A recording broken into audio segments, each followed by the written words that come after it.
Welcome to VGuide TV Electricity Part 4 video. Before watching the Part 4 video, you should go through our Part 1, Part 2 and Part 3 video of electricity. Here I am going to discuss heating effect of electric current. Heating effect of electric current. This has a lot of applications. Before going to the topic, I'm just asking an example of electric iron, electric heater, electric oven, electric toaster, etc. In these all devices or in these all appliances, we are using the electricity we need in the form of a heat. So that is simply termed as heating effect of electric current. The generation of heat in a conductor due to the passage of electric current is termed as heating effect of electric current. So due to the passage of the current, we need the heat. Okay, examples they gave: electric iron, electric toaster, electric oven, geyser, etc. So I'm going to write an expression for that. Consider a current I flowing through a resistor of resistance R. Okay, so current is I, resistance is R. Let V be the potential difference in a time t. Let V be the potential difference in a time of t. And the charge flows is Q. What is the work done? Work done, I can write it as VQ. What is the work done equation? W is equal to VQ. Because we learned in the first video, V is nothing but W by Q. Potential difference is the work required to move the charge. So work is nothing but V into Q, because they gave you that Q is the charge flows and V is the potential difference. So work required is VQ. What is the power? Power is nothing but work by time. So work divided by time. Work divided by time means work is VQ divided by time. Then we learn what is Q by T. Q by T is your I. So we got power equal VI. Now I'll go for the energy. What is the energy supplied by the circuit now? The energy supplied is power into time. Energy is power into time. Power we got VI into time. So it is VIT. So you got a formula VIT. So what is the heat produced? That is VIT. So what we are discussing about heat produced in a resistor. So for that we take here the current which flows through a resistor R, and the potential difference is V, and how much time we are doing, T. With that I calculated what is the work done. After that I calculated power. Power we can write it as W by T, that is VQ by T, that is VI. And next we are doing this much power input is there in the circuit. Or what is the energy supplied to the circuit? Energy supplied is power into time, that is VIT. So I can write my heat produced equation as H equals VIT. H equals VIT. And V is nothing but IR into I into T. What is I into I? I square RT. So nothing, I'm just deriving an equation for heat. A heat is produced in a resistor when a current I flows through that. Okay, what is that? Heat is produced in a resistor when a current I flows through that. That heat only we are calculating. For calculating heat, we need to calculate energy. For calculating energy, we need the power. For calculating power, I need work. So for work, I calculated first. The first I calculated work. From work, I calculated power. From power, I calculated energy. From energy, I got an equation as H equals VIT. In place of V, I wrote IR. So I got I square RT as the heat. I square RT. So now I'm telling, with this, there is a law in physics, a very important law, that is called Joule's law of heating. So what we discussed now, I just drawn as a diagram here. This is a resistor. Okay, this is a resistor. We are sending a current I through the resistor. We are sending the current I through the resistor. So, we are sending the current to a time of t. So, according to Joule's law, for the previous, we have seen here the heat supplied is I square RT, or heat produced is I square RT. So, I can tell that from that equation, the heat produced in the resistor is directly proportional to square of the current, directly proportional to resistance, directly proportional to the time, directly proportional to square of the current for a given resistance, directly proportional to the resistance, directly proportional to the time for which current flows to the resistor. All together, if you are writing H equals I square RT, this equation is called Joule's law of heating. Clear? Now you understood what I told first. First, actually, I derive. We can't simply tell like that it depends upon I, R and T. We showed that. We calculated here what is the heat. For calculating heat, we need power. Power into time. For calculating power, I need work. For calculating work, I need VQ. So, in that form, I derived and we found that the heat is proportional to I square R and T, or we can write H equals I square RT. Okay. So, H equal I square RT, you can write in two more other form. If we are substituting I equals V by R, 1 V by R means this will come as V square by R square into T. So 1 R get cancelled and we get the last equation V square by R into T. If you substitute R as V by I, one I cancel and we got VIT. So these three are the very important equation for heat. I square RT, VIT, V square by R into T. If they ask power, power equals work by time. Power, work by time, or energy or heat divided by time. This all equation, if you divide with the T, we get I square R, VI, V square by R. These are the three equations for power. Okay. In this section only, in the last I am discussing about the power. Now you just remember that power is nothing but the rate of heat energy. So here in this part you have to remember about your Joule's law. Joule's law tells that H equals I square RT. And if you know this equation, you can write this also. No problem in that. I am doing a question. 100 joule of heat is produced in each second in a 4 ohm resistor. What is the potential difference? Okay. So they gave 100 joule heat. They gave H equals 100 joule, R equals 4 ohm, time equal 1 second. We know that H equal to I square RT. So I equal root over H by RT. Root over 100 by 4 into 1 equal 5 ampere. V equals IR. In this form we can do it, right? See, the same thing you can do it in another form also. How we can do it? See, here we calculated current. From that current V equal to IR I did. I is 5, R is 4. So 5 into 4 is 20 volt.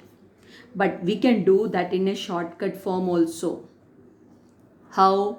Because I told you there are three equations. H equal I square RT, H equals VIT, H equals V square by R into T. All three are the important equation. So as I need V and I have H and R and T, I use H equal V square by R into T. V square equal HR by T. So H is 100, R is 4 into 1 root. So V equals root over 400, that is 20 volt. We can do it in this form or this form. The advantage of this is if they ask current, you can calculate current also here. That's all. One more unknown quantity we found here. That's the only one advantage of this method. We found I and we found V. This means directly we found V. Clear? Now see about our filament bulb.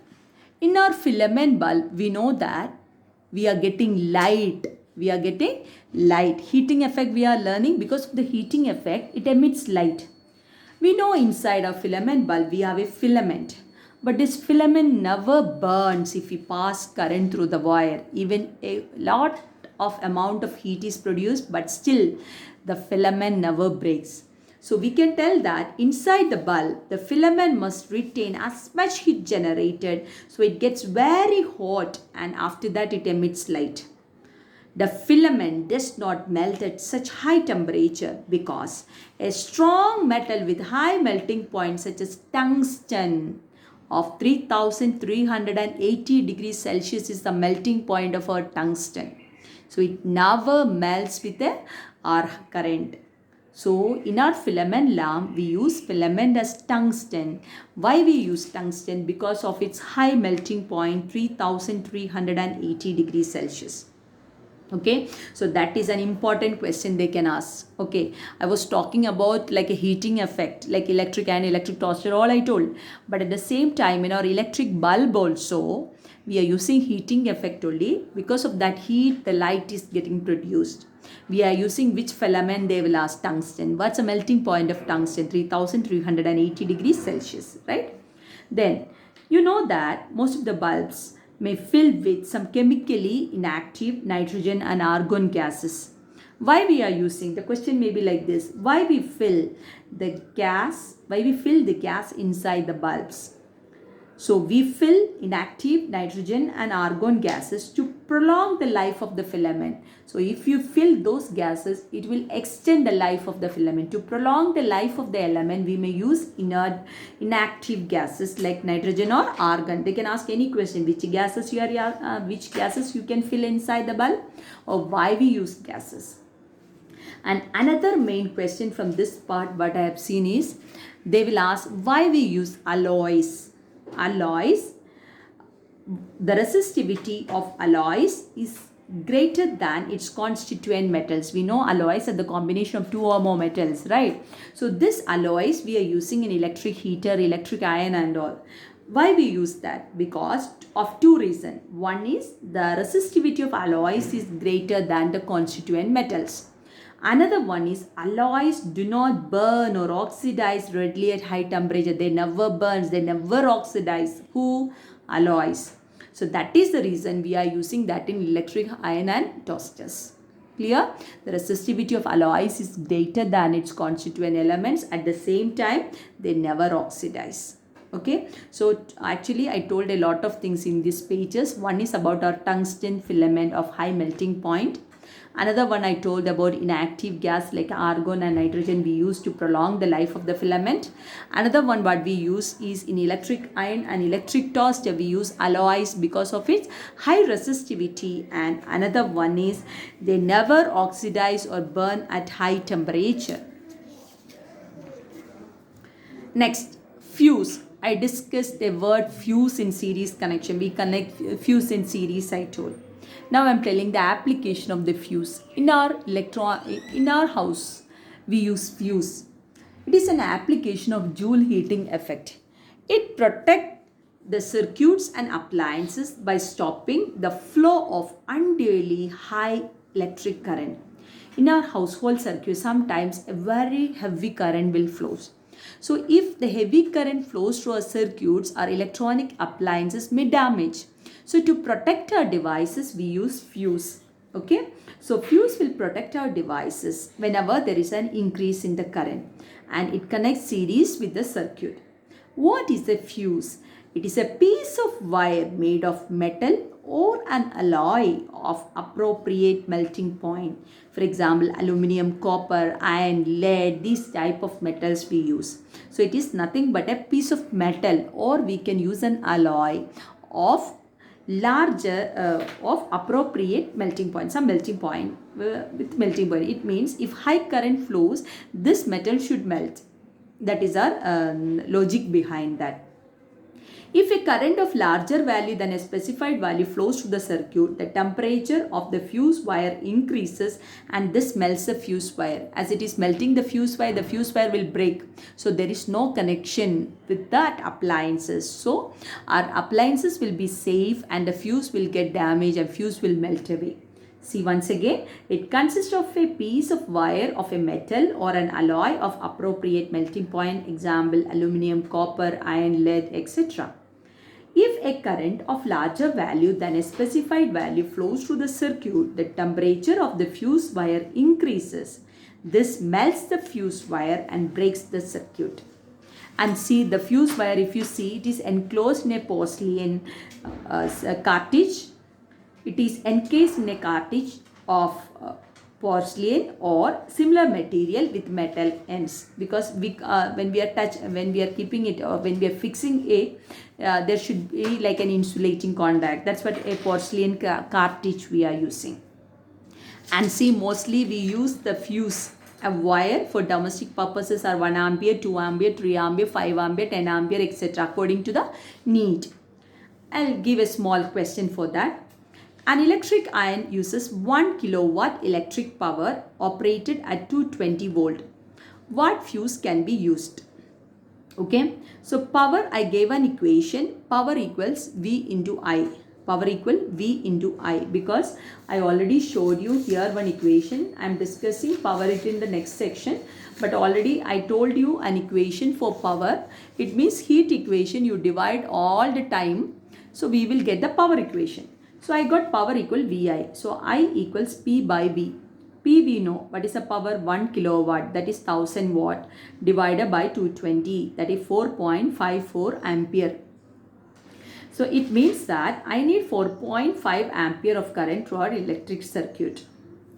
But for those cases, I use in these, out of this, which fuse we will use? I will use a fuse of 5 ampere, because if a current above 5 ampere comes, definitely my fuse wire will melt and my electric iron will be in the safe condition.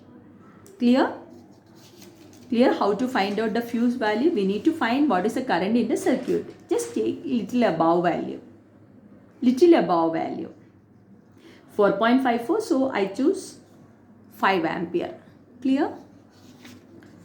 Now, what is a power? The rate of doing work is power. That is the rate of consumption of energy. Power equals VI, I square R, V square by R. And its unit, remember, it's watt, W-A-T-T, W. So in terms of this equation, that is power equal VI equation, I'm just defining 1 watt equal 1 volt into 1 ampere. This equation I'm taking 1 volt into 1 ampere. That is 1 watt is equal to 1 volt into 1 ampere. Then what is energy? Remember, energy by time is equal to power. Okay, so what will be energy? Power into time. So that only they told. Electric energy is the product of power and time. So its unit can be called as watt hour. Okay, very important thing. Electric energy in our houses, electric energy is coming, that we are measuring in terms of watt hour. That is the energy produced or consumed when 1 watt of power is used for 1 hour. What is the meaning of 1 watt hour? 1 watt hour, just expand the term, that's all. 1 watt hour means 1 watt into 1 hour. So we can tell that 1 watt of power is used for 1 hour. Then in our electricity unit, we are expressing as commercial unit of electric energy is kilowatt hour. Okay, because bigger units we are using kilowatt hour, kWh, kilowatt hour. It is called as unit. Okay, unit, UNIT. So kilowatt hour is the unit of unit. Kilowatt hour is the unit and it is also called unit, UNIT. Okay, kilowatt hour. So they may ask what is the unit of commercial unit of electric energy, means it is unit only. Then what is that? 1 kilowatt hour, simple calculation, 1 kilowatt into 1 hour. So what is 1 kilowatt hour? 1 kilowatt into 1 hour. What is 1 kilowatt? 1000 watt into 1 hour is 60 into 60. What is 60 into 60? 3600. So I am changing the decimal places, that is 3.6 into 10 power 6 watt second. Watt second in simple form, I can write it as joules. So out of this, what I told, this is a very, very important thing. Because we all are using electricity in our houses. So you should know which unit we are measuring our electricity. We are measuring our commercial unit of electric energy is kilowatt hour. 1 kilowatt hour is 3.6 into 10 power 6 joules. 3.6 into 10 power 6 joules. Clear? I showed you the calculation, and the SI unit of power is nothing but watt. But for electric energy, we use 1 kilowatt hour. Clear? I'll give another question related with this. An electric iron consumes an energy at the rate of 840 watts when heating is at maximum rate, but 340 watts when heating is at minimum. The voltage is 220. What is the current and resistance in each case? They gave 2 watts, means 2 power. One for maximum case, other for minimum case. First case, when the heating is at maximum, power equal VI I use, I equal P by V. P is 840 by 220, 3.82 ampere. If you got the current and if you know the voltage, what is resistance? V by I, 220 by 3.82, 57.60 ohm. If the heating is at minimum rate, minimum means what is our power they gave? 360. 360 by 220, because voltage is same they told, 1.64 ampere, or R equals V by I, that is 220 by 1.64, that is 134.15. So you see, when the heating is minimum, they gave the resistance like a more. Resistance more, current will be less, right? So you see here, these type of questions they can ask. So what I discussed now, I discussed about electric power, and I discussed about the commercial unit of electrical energy, that is unit. 1 kilowatt hour is nothing but 3.6 into 10 power 6 joules. And we did the numericals later with that, and we discussed about fuse. Fuse is an application of Joule's heating effect. Joule heating effect, and another one, it is connected series in the circuit, and we used a metal or alloys of suitable melting point and it will break off. And another one, we did the numerical related with that. Joule's law, you all should remember, H equal to I square RT, VIT, V square by R into T. Power is I square R, VI, V square by R. Clear? Then we told why we use tungsten. Tungsten we are using in filament because of its high melting point, 3380. We use inactive gases to prolong the life of the filament, and alloys we are using because it does not burn or oxidize readily at high temperature. In short, we learned about the heating effect of the current. If we pass a current through a resistor of resistance R, there will be a heating in the current, heating in the conductor, and that heat will be equal to H equals I square RT. Thank you. I hope you like this video. If you need more videos, subscribe our channel V Guide TV. Thank you.